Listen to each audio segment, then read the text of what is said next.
Welcome to The Explainer. Today, we're going to pull back the curtain on something you see all the time, but maybe never really think about. The letters CC. It seems so simple, right? But it holds this incredibly wild story about everything from accessibility and copyright to a really sneaky marketing trick from way back when. So let's get into it. Okay, so you know this one. It's that little button right there at the bottom of pretty much every video you watch. You give it a tap, and boom, words pop up on the screen, telling you what's being said. It's a feature we honestly just take for granted these days. But then, you're scrolling and you see those same two letters, CC, tucked away in the credit for a photo or at the end of an online article.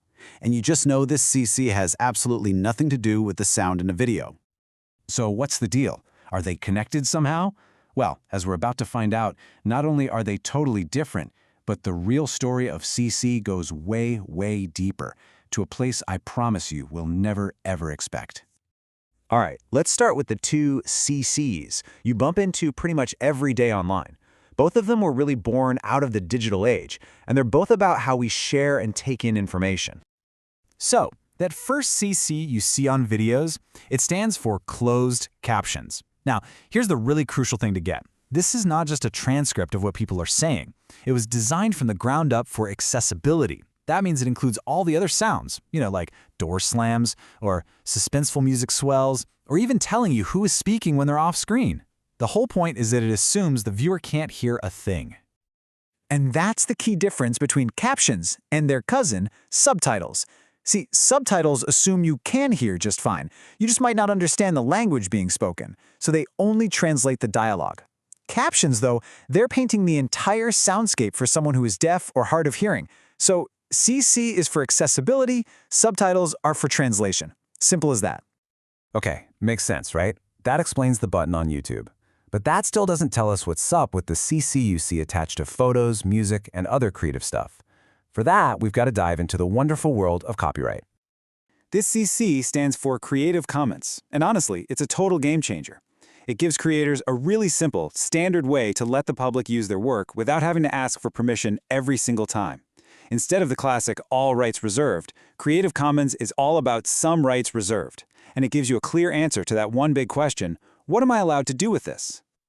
These licenses are kind of like building blocks. BY means you have to give credit to the original creator, and C means you can't use it for commercial purposes. SA is share alike, which means if you make something new with it, you have to use the exact same license. And ND means no derivatives. You can't change the work at all. Creators can just mix and match these to get super specific about how their stuff gets shared. Okay, cool. So we've got closed captions for making things accessible, and Creative Commons for sharing legally. 2 CCs, case closed, right? Nope, not even close. Because now we are about to take a sharp 90-degree turn into marketing history to a time way before the internet to find the original CC. This quote just sets the stage perfectly. This first CC, it wasn't made to solve a real problem. It was invented to create one. The goal here wasn't to empower anyone. It was to create a brand new social anxiety that, wouldn't you know it, only one specific product could fix. And there it is. Back in the 1940s, the soap brand Lifebuoy launched in Brazil. In the US, they had this hugely successful ad campaign built around the scary term BO for body odor. So to make it work in Brazil, they just translated the concept. BO became CC for cheiro corporal, which is just Portuguese for body odor.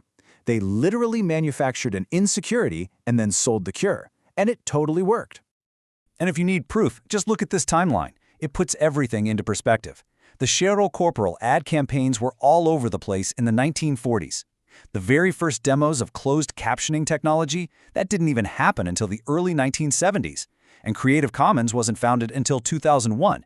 So the original CC had nothing to do with tech or law. It was all about selling soap. So this whole wild ride, from accessibility to copyright law to body odor, it actually points to something much bigger.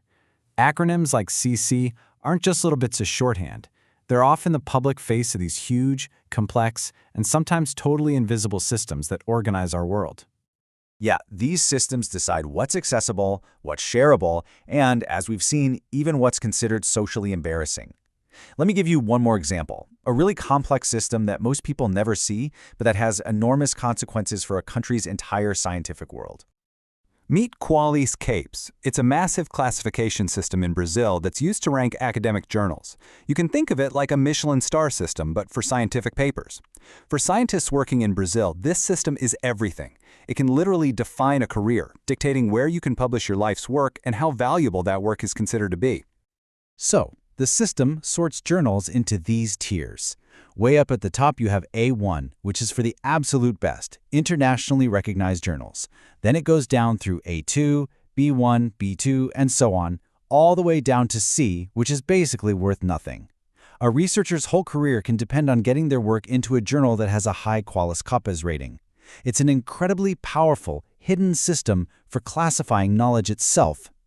So let's just lay it all out. We've got 4 completely different systems, all hiding behind different labels over the years.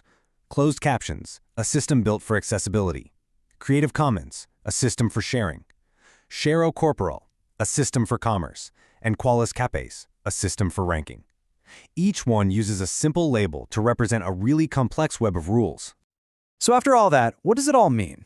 We kicked this off with a pretty simple question about 2 letters and ended up uncovering 4 completely different worlds hidden behind them. I mean, our little journey took us from the tech standards that make media accessible to the legal rules that govern creativity online. Then we time traveled back to the birth of modern consumer anxiety.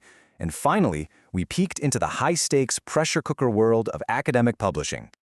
An acronym is never just an acronym. It's a key. It's a tiny little breadcrumb that points to a much bigger structure, a whole system of rules and values and power that is quietly shaping the world all around us, whether we notice it or not. The story of CC is really a lesson to be curious, to look a little closer at the symbols we see every single day. Because once you start looking, you'll be amazed at the hidden worlds you find. What systems are you a part of without even knowing it?